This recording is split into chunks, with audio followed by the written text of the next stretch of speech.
And good evening to you. In just a few moments' time, the 1978 World Cup will be underway in Argentina. The opening ceremony, in fact, that's what we're waiting for. The satellite pictures are due up to Europe from Argentina in just a moment. It gives me a moment as well to welcome very warmly our special guest tonight, Kevin Keegan. Kevin, you've had nearly a week since that brilliant performance of yours for England against Hungary at Wembley. You've had a good rest? Yes, thanks, Brian. I've been down to see my wife in Newquay, and I'm now ready for what I hope is going to be a great World Cup. Are you, as a professional, as excited about the World Cup that's coming up as the rest of us? Yeah, I think now I'm excited. At first I was a bit disappointed we're not there, but now I'm really looking forward to a soccer festival, really. Let's hope it starts today with the opening game, of course, which we shall be seeing after the opening ceremony, which is West Germany, the holders, against Poland, and the kick-off for that is 7 o'clock. In fact, the two teams met in the 1974 World Cup in Germany after a day of torrential rain, so much so, in fact, that the match was delayed. Even so, it was a match packed with excitement, with West Germany in the all-white strip.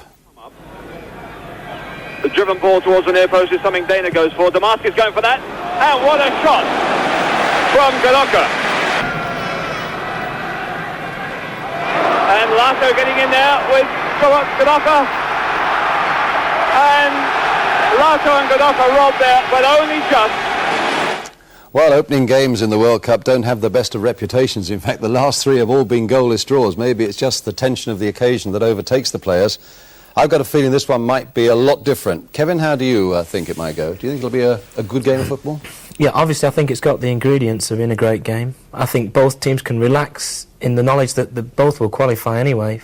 So I don't see any reason why they can't go out and try all the things that they want to do in the World Cup, like the word go. The pitch is going to be a problem. In fact, Dania, the Polish captain, has come up with a quote today to say that the River Plate pitch has been a disaster, full of holes, and it looks as if 10 finals have been played on it on the same day. And in fact, if you remember, about 7 weeks ago, they had some problems with the drainage system on the River Plate Stadium, and they had to completely returf it. And so that obviously isn't going to help with the opening ceremony coming on it in a few moments' time as well, Kevin.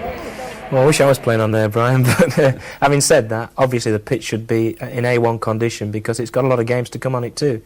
But obviously they haven't done their own work properly, and I only hope it doesn't spoil what should be a great game, you know, yes, because the pitch is uneven, maybe. Yes. At this distance, do you fancy West Germany, although they've been a bit out of form? Yeah, I think I've got to stick by West Germany because they have a habit of getting things right on the day, always, and I see them as being a real threat still for the World Cup. I think people who write them off are foolish, really. There's going to be plenty of chance for Kevin to expand on those views a bit later on, but now I gather that the pictures are through from Argentina. The opening ceremony is just about underway. Let's join a crowd of close on 80,000 in the River Plate Stadium, and our commentator for the ceremony is Gerald Sinstadt. This is Argentina 78, scene of the 11th World Cup final. 16 teams, the 77,360 spectators here in the River Plate Stadium in Buenos Aires, and some 600 million television viewers in virtually every corner of the globe.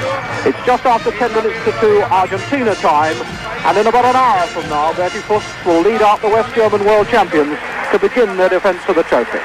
Meanwhile, we have a ceremony of welcome. 1,700 children are taking part in this display. They come from schools not only in the city, but over the whole sprawling area of Greater Buenos Aires. They've been chosen not only from state schools, but also from the private schools of the various foreign communities in the Argentine capital. Their ages range from 13 to 17, and that upper limit is not an accident.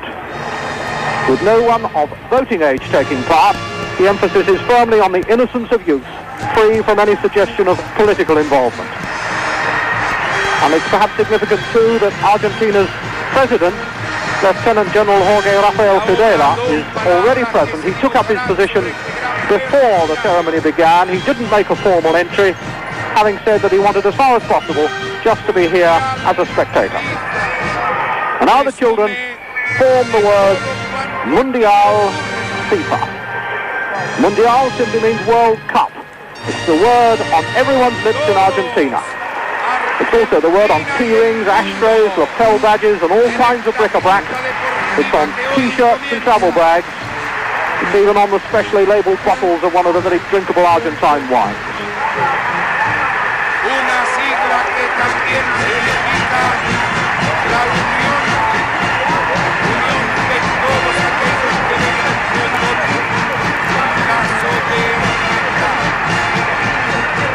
we're seeing from these young people some marvellously drilled precision.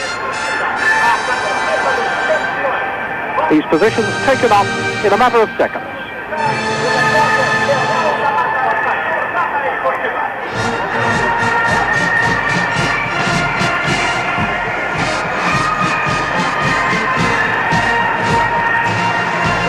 Music provided played almost 2 circuits of the track, breaking off from time to time for marching routines and simple gymnastic display.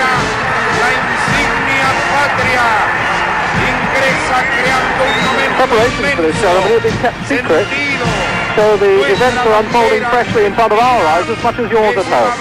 There certainly hasn't been any rehearsal here in the stadium, so the coverage by the Argentine television director and his cameramen is largely spontaneous, although there is a basic timetable of events. There was incidentally a drastically curtailed alternative program as a standby in the event of rain, but the critical hour for implementing that, which was 11 o'clock this morning our time, passed with nothing worse than cloud and a stiff breeze. That football symbolises the World Cup. It's in a kind of horseshoe shape, which you've probably seen as the Argentine 78 symbol.